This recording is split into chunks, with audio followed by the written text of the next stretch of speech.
Hi, I'm Alex Archbold, and I've been buying and selling antiques since I was 9 years old. From basements to scrapyards, I'll look just about anywhere I can to find lost antiques and collectibles. And sometimes I'll go big and buy everything. I never know what's going to happen or who I'm going to meet. This is our life, this is our adventure, and this is Curiosity Inc.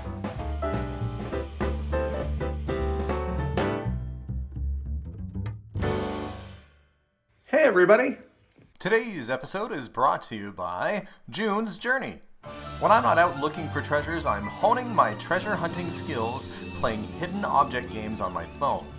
Lately, I've started playing a game called June's Journey, and it's perfect for me. Set in 1927, June's Journey is a murder mystery game that tells the story of June Parker as she investigates her sister and brother-in-law's mysterious deaths. Ooh. The more you play, the more clues are revealed with each hidden image you find. It feels like you're searching for treasures and unraveling a mystery all in one. As you play, you build your world up, adding new features to the mansion and its grounds and gaining points, all while you try and unravel what happened. It's a fun game that keeps you sharp as the pressure is on to find the clues.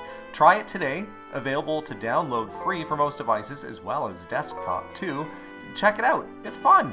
And did I mention free? Now back to the show. Well, I've gone and done it, bought the contents of a house, but this time, I guess we did this once before. I'm gonna turn the truck off because it's noisy.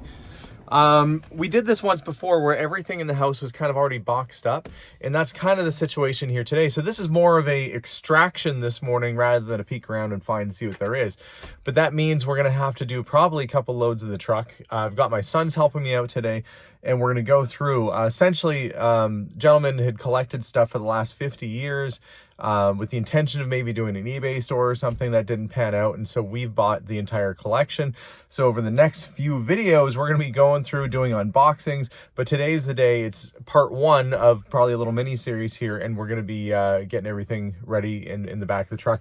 I'm distracted because my son Jason is getting in. Hey kiddo. Hey. You know, hop in the back. All right.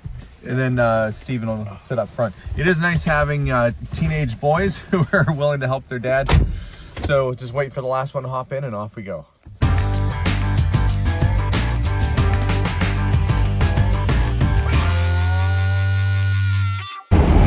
So with a job like this, basically as I'm driving out to it, I'm trying to come up with a game plan.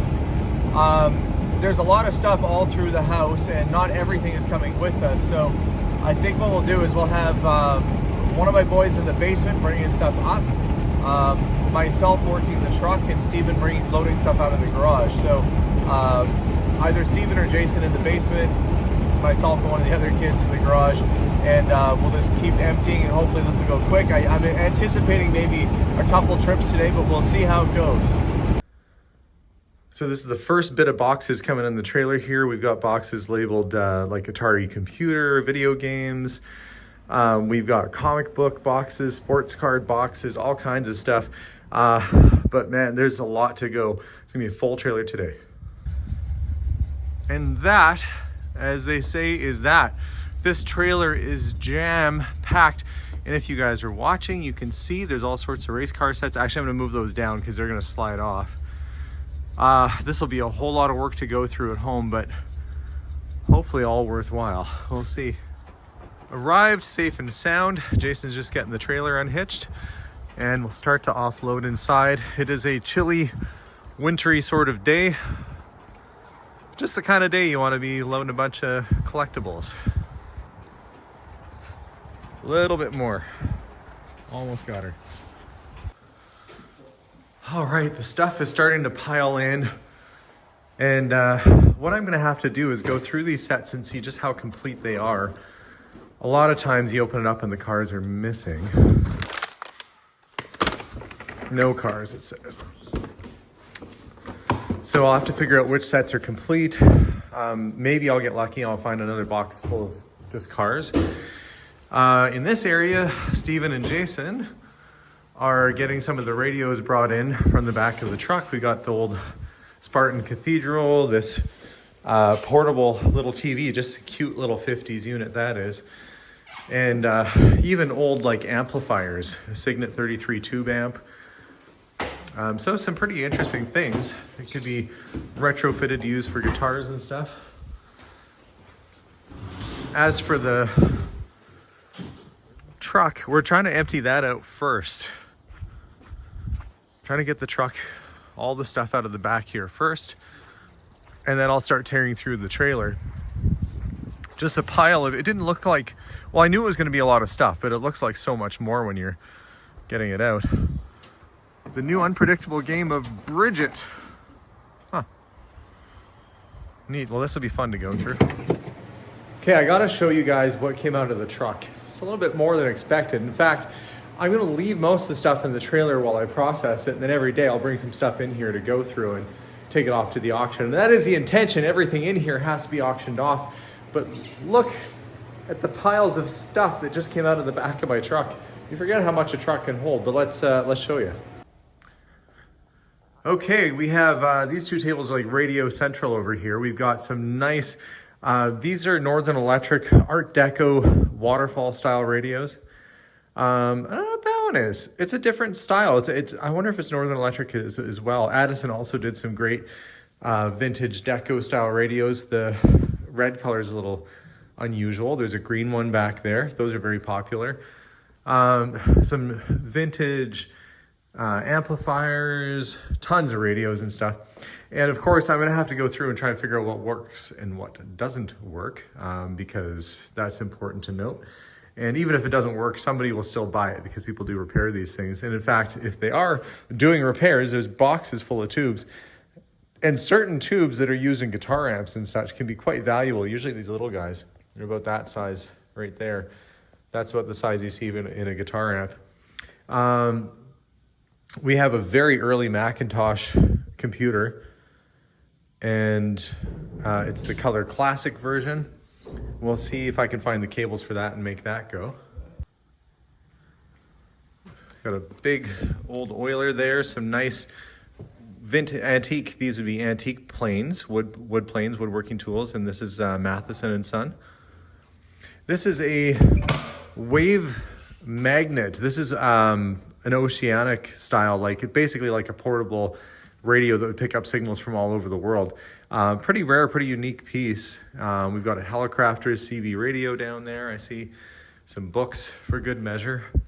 The Story of Winston Churchill, Science and Explorers of the Sea, Illustrated Guns. I wonder if I'll find some antique firearms in here. I kind of doubt it. Pretty sure they would have said something. And we've got what looks like a old tackle box. There's a scale. What is is there anything in here?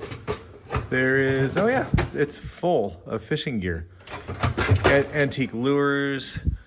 And actually when you get them, that looks like an original reel in the box down there.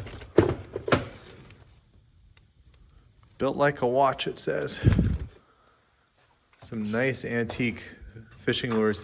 The fancier ones are worth a little bit more than these sort of standard units. You got to be careful when you're digging around with fishing lures because you could stab yourself. But antique fishing gear is quite popular. We get into some toys and collectibles, and I can see he was doing some research on this guy here. So that's the little what is this, Tomy, or what brand is this? Play School Alfie 2 educational robot game with cards. Oh, I vaguely remember these things. I don't know if anybody watching at home remembers as well, but you would basically have to select like the corresponding colors and stuff. This was just a fun way to kind of teach your kids. It says it works, 1982.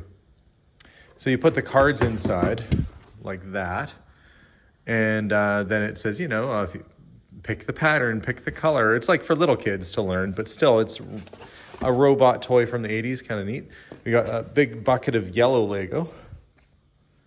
And of course, is this a repro or the real deal? I think this is real. I mean, from the original series, 1980s.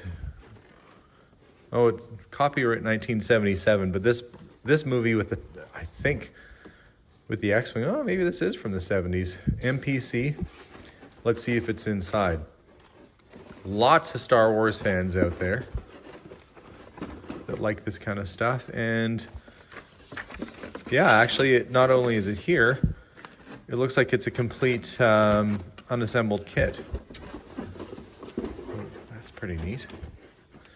Now, I got kind of excited when I was there because I am a big fan of old slot car sets. And like I said, there's a bunch of them here. But if you notice right there, there's Mask. Oh gosh, those were my favorite toys when I was a kid. They basically were like, I wouldn't say like Transformers, but you know, they did turn into different things. Basically like regular cars that turned into weaponized vehicles. And I thought they were so cool when I was a kid. And I never had the Mask electric train set, but that's a very neat item, that is. So I'll make sure, I guess we'll start going through some of this stuff and see what's here and what's not. There's this Bridget game, the game of building bridges. Plotting intrigue of chess, the fascination of checkers, the simplicity of tic-tac-toe. Why, it's an all-in-one game. Oh, look, there's more tubes here. And a box of antique skates, kids skates. This would be the style that you actually just strap your shoe onto. And it still has the leather guard on there to keep the blade sharp. So some antique skates. It's just about the weather for that too. Will be soon. And what do we have in this box? Books. Some antique books.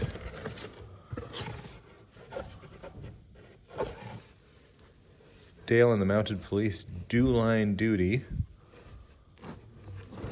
Rhyme for a Penny. This looks like an older one. The Handbook of Painting, Italian Schools, Part 1. Oh, that looks kind of unique. Let's see what this is. Well, somebody paid $24 at one point, $18.55. So does it have plates is the question. You'd think a book on painting. Well, it does have some illustrations to give you an idea. So basically talking about the different styles throughout history. It's always kind of interesting reading a history book written 200 years ago because their concept and their you know, we've learned some things since then, but that's a nice old book, that is. Well, I've been going through some of the race car sets, and this first one, the Race and Hopper set with these little off-road sort of buggies, it does have one of the cars and is otherwise complete, so that's pretty good. This set, the Super Rally set, not only is it totally complete and in really clean and nice condition, it has some unusual cars. So you got the Ferrari racing a Corvette that is racing, was that a Trans Am or another? I think it's a Trans Am Firebird. But this is a BMW M1. That's a really unusual car because they didn't really sell a whole lot. And these are all in very, very nice condition. So, you know, like a set like this could be worth, you know, $100 or $150 or so. But you'd be surprised that most of the value is probably in some of these cars that can be worth sometimes up to, you know, $50, $100 or more each. So that's why it's important to have the cars with it. The set's nice, but cars even better yet. Okay, I had a chance to look online. The little red Ferrari Testarossa right here, slot car, some people are asking over $200 just for this one car. And the same goes for that BMW M1. So, you know, you've got probably $550 worth of slot cars in this one box.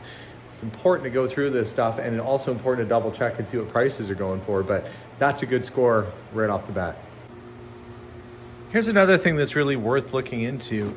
Amongst this collection was an awful lot of old video game and computer equipment, which I will go through in more detail once I get through the trailer, probably in a future episode. But I can see we've got a program catalog for your TRS-80 color computer, and there are some video game cartridges in here.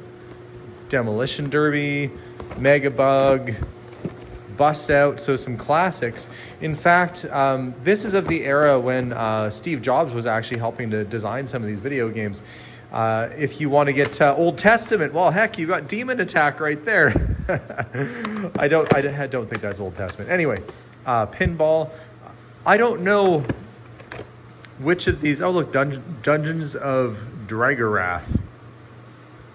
Some of these can be quite rare and quite desirable, and so it is very good to take your time and look up each and every name, because some are going to be much more rare than others. In fact, I don't think I've ever even had a TRS-80 system before, so that's something completely new for me. But the games look fun enough, don't they? Demolition Derby and such. I don't know, I think I'd be right into that. Before I start getting the trailer unloaded, I have to process properly all the stuff that I've already unloaded. That means getting it ready for the auction sale, and that's creating little bundles, things that can go to the auction. With radios, you got to kind of test them and make sure they work. So I'm going to go through the process of grabbing an extension cord and plugging these things in and see what actually does function here. And if it works, it'll sell for a little bit better than it would if it didn't. So it's definitely worth trying it out. So let me see if I can find an extension cord and plug this stuff in. Okay, I've got my extension cord. Try radio number 1 here. It will take a minute. With old radios like this, if you turn them on right away and they don't start working, don't fret, because these are tube radios and the tubes actually have to warm up inside before you'll be able to get reception. This is the antenna here, or would have been. So we'll give that a minute and see if it, oh, you hear that?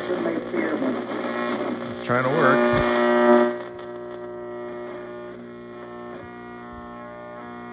Oh, I almost had a station. I think with a little bit, yeah, okay.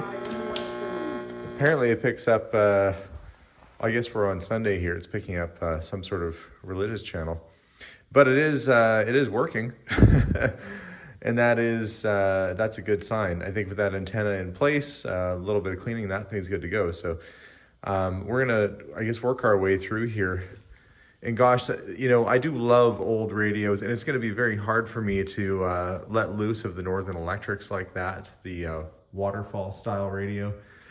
That's just a very pretty radio. I mean, maybe I'll keep a couple of things aside for now. Oh gosh, but I can't keep too much. Anyway, we'll keep on testing, keep going through. And if I need a tube or two, well, I've got boxes of them over there, so I could probably even repair these things myself.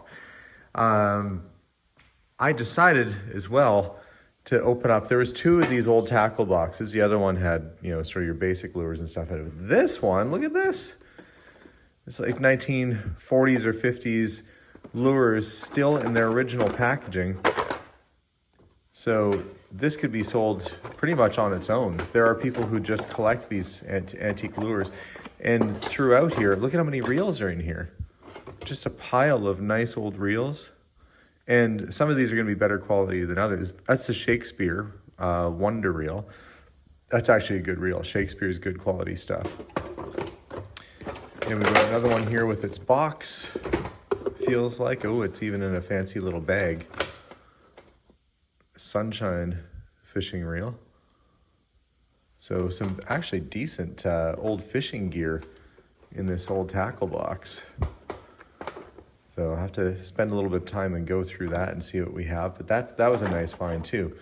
Well, I guess back to testing radios for me. And we'll see which ones work and which don't, and get those inventoried for auction.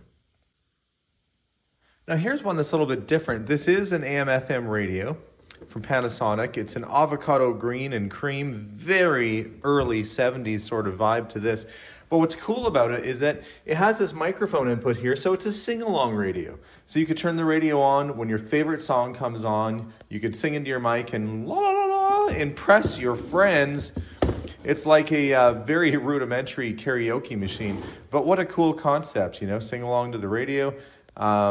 Or, you know, you could pest your older sister in the next room and just yell through it through the speaker. But anyway, I thought that's kind of funky and kind of cool, and actually not one I've ever had before.